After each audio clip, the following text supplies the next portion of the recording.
एक सेठ जी कबीर साहब से दीक्षा लेने के लिए गए। कबीर साहब को पैसे की पोटली पकड़ाते हुए कहते हैं कि ये पैसा लीजिए और हमको नामदान दीजिए। कबीर साहब ने कहा कि आजकल मैं नामदान नहीं देता हूँ, मेरी जो शिष्या लुई है वही देती है, उनके पास चले जाइए। वह पोटली लेकर के लोई के पास पहुंचा। सेठ ने कहा कि मुझे नामदान दीजिए, ये पोटली लीजिए। लोई पैसे की पोटली तो ले ली, चली गई अंदर कुटिया में और अंदर ही रह गई कुछ देर तक। तो सेठ जी आवाज़ देते हैं कि मैंने तो पैसा दे दिया है, नामदान दीजिए। अब अंदर से आवाज़ आती है कि मैं आपका ही काम कर रही हूँ। तो सेठ जी के मन में हुआ कि कुछ विधि विधान होता होगा, कुछ करते होंगे, थोड़ा वेट करने लगे। होते होते और भी देर हो गई। तो सेठ जी कहते हैं कि अब क्यों देर कर रहे हैं, नामदान दीजिए, मैंने तो पैसा दे ही दिया आपको। फिर अंदर से आवाज़ आती है कि मैं आपका ही काम कर रही हूँ। सेठ जी को बड़ा आश्चर्य हुआ कि नामदान में कौन काम होता है, आप भीतर में इतना देर से क्या कर रही है। पूछते हैं कि कौन सा ऐसा काम है जो इतनी देर लगा रहे हैं नामदान देने में, क्या करना पड़ता है आपको इसमें। तो लोई कहती है कि मैं छुरी पिजा रही हूँ। बोले हैं छुरी पिजा रहे हैं, ये दीक्षा लेने में नामदान में छुरी का क्या काम है। तो लोई कहती है कि इससे आपका गला काटूंगी। बोले हैं गला काटेंगे तब नामदान नहीं लेंगे। तो भागते हुए जा रहे थे, कबीर साहब की नज़र पड़ गई। तो देखते हैं सेठ जी तो गए थे नामदान लेने के लिए, भाग रहे हैं क्यों। पूछते हैं कि सेठ जी क्या हो गया। बोले कि महाराज क्या हो गया, हम तो सोच रहे थे कि साधु महात्मा का ये घर है, ये तो कसाई खाना है। बोले ऐसा क्यों बोलते हैं, ये तो साधु महात्मा की कुटिया है। बोले नहीं, यहाँ तो गला काटा जाता है। तो कबीर साहब ने कहा आपने समझा नहीं, ये घर है प्रेम का, खाला का घर नहीं, शीश उतारे भुई धरे आ तो बैठे घर माही। ये जो घर है प्रेम का है। आपके मन में मद था कि पैसा दे दिया, नामदान दे देंगे। नाम को कोई खरीद नहीं सकता है, मिलता कैसे है, तो कहा प्रेम से। आप और हम यहाँ बैठे हैं, यहाँ क्यों आए हैं, प्रेम के कारण आए। किन के प्रति प्रेम है, सदगुरु महाराज के प्रति प्रेम है।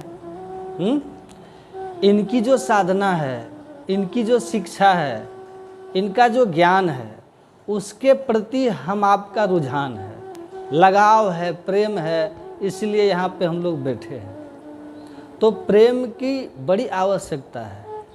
कबीर साहब ने लिखा है प्रेम भक्ति का गेह है। गेह मतलब घर, ऊंचा बहुत एकांत। वह घर कैसा, बहुत ऊंचा है, एकांत है। जिनके अंदर में भक्ति है और प्रेम नहीं है तो बेघर भक्ति है। जैसे घर के बिना किसी भी व्यक्ति का जीवन बड़ा दुष्कर होता है, कष्टकर होता है, उसी तरह से भक्ति हो और अगर प्रेम नहीं हो तो वह अधूरी भक्ति है। इसलिए प्रेम की बहुत आवश्यकता है। इसलिए गुरु महाराज जी ने अपने गुरु महाराज से कहा था कि प्रेम भक्ति गुरु दीजिए, बिनवों कर जोरी, आ पल पल छोह न छोड़िए, आ सुनिए गुरु मोरी। और कुछ तो नहीं मांगते हैं, प्रेम ही तो मांगते हैं। तो प्रेम की बहुत आवश्यकता है। प्रेम किस जगह प्राप्त होगा, कहाँ मिलेगा, कैसे मिलेगा, रूप क्या है उसका। प्रेम कोई वस्तु है क्या, प्रेम कोई व्यक्ति है क्या, नहीं, ये एक भाव है, ये अंतर का भाव है। व्यक्ति के अंदर में ही प्रेम है। तो जिनके अंदर में सात्विक प्रेम हो जाता है, शुद्ध प्रेम हो जाता है, निश्चल प्रेम हो जाता है, तो उस प्रेम में परम प्रभु परमात्मा को प्राप्त करने की क्षमता आ जाती है। प्रेम से ही परमात्मा की प्राप्ति होती है। इसलिए प्रेम की बहुत आवश्यकता है। प्रेम से क्या नहीं मिलता है, आप जो चाहेंगे सो मिलेगा प्रेम से। एक लघु कथा है, 3 व्यक्ति किसी के घर पर पधारे, आवाज़ दिए, घर से एक महिला निकली। वो देखती है कि हमारे दरवाजे पर 3 मेहमान हैं।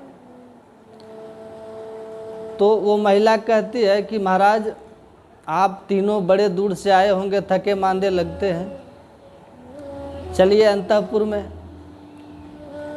आपको जलपान वगैरह कराती हूँ। तो तीनों ने कहा कि आपके घर में और कौन है? बोले फिलहाल तो मेरे पति देव नहीं हैं, पास में कहीं गए हैं, कुछ देर में वो आ जाएंगे, मैं हूँ और मेरी एक बच्ची है। तो बोले कि जब आपके पति देव घर में आ जाएं तब मुझे बुलाना, तो मैं अंदर चला जाऊंगा। तो कुछ देर में उनके पति देव आ गए। अपने पति से वो कहती है कि दरवाजे पर 3 अतिथि आए हैं, बहुत देर से रुके हुए हैं, उनको अंदर आने के लिए बोल रहे थे तो वो आए नहीं। बोले आपके पति देव आ जाएंगे तब आऊँगा। तो बोले बुलाइए बुलाइए बुलाइए। तो स्त्री फिर गई बाहर, बोलते हैं कि हमारे पतिदेव आ गए हैं, आप चलिए तीनों अब। तो उनमें से तीनों ने कहा कि मेरा उसूल है, नियम है, कुछ विधान है, मैं एक साथ अंदर नहीं जाता हूँ, आप तीनों में से किसी एक को अंदर ले जा सकती है। तो वह स्त्री कहती है कि मैं अपने पतिदेव से पूछ लूँ कि किसको वो बुलाना चाहते हैं, तो फिर मैं किसी एक को अंदर ले लूँगी। तो आप तीनों में से अपना परिचय दीजिए, नाम बताइए। एक ने कहा मेरा नाम प्रेम है, दूसरे ने कहा कि धन है, तीसरे ने कहा सफलता है। तो वह स्त्री अंदर गई, पतिदेव से कहती है कि उस तीनों में से कहते मैं एक ही अंदर आऊँगा, तो किन को अंदर लाऊं? तो बोले कौन है? बोले प्रेम है, धन है और सफलता है। तो किन को अंदर लाऊं? पतिदेव ने कहा कि धन को अंदर ले आओ। उस स्त्री ने कहा नहीं नहीं, सफलता को अंदर ले आती हूँ। वहाँ जो बच्ची थी उसने कहा नहीं नहीं, सबसे अच्छा प्रेम होता है, उनको बुला लीजिए। तो सबका विचार वहाँ कहा कि ठीक ही बच्ची कहती है कि प्रेम को बुला लीजिए। वो स्त्री गई, कहते हैं आप में से जो प्रेम है वो अंदर चलिए। तो प्रेम अंदर आने लगा, पीछे पीछे वो दोनों भी आ रहे थे। जब उस महिला ने पीछे नज़र की तो देखती है कि तीनों आ रहे हैं। पूछती है कि आप तो कह रहे थे कि हम एक ही अंदर आते हैं, तीनों क्यों आ रहे हैं? तो प्रेम ने कहा यदि तुम धन को बुलाती तो 2 नहीं आते, सफलता को बुलाती फिर भी 2 नहीं आते, तुमने जो प्रेम को बुलाया ना, इसीलिए प्रेम के साथ धन और सफलता होता है, इसलिए हम तीनों जा रहे हैं। तो जहाँ प्रेम होता है वहाँ धन भी है, सफलता भी है, इसलिए प्रेम की बहुत आवश्यकता है। प्रेम कहाँ प्राप्त कीजिएगा? तो गोस्वामी तुलसीदास जी ने लिखा है कि जान बिनु न होई प्रतीति, बिनु प्रतीति होई नहीं प्रीति, आ प्रीति बिना नहीं भक्ति दृढ़ाई, अजमी खगेश जल के चिकनाई। उसके लिए जानना होगा। तो जिसको आप प्राप्त करना चाहते हैं उसको जानना है। तो प्राप्त करना चाहते हैं परमात्मा को, तो परमात्मा को जानने के लिए यही एक सत्संग है। इसमें आएंगे तो उसके विषय में जानेंगे, और जब जानेंगे तब आप मानेंगे, तब प्रेम होगा, तब उसकी उपलब्धि होगी। ठीक है, तो इसी के लिए यह सत्संग किया जाता है। बोलिए श्री सद्गुरु महाराज की जय।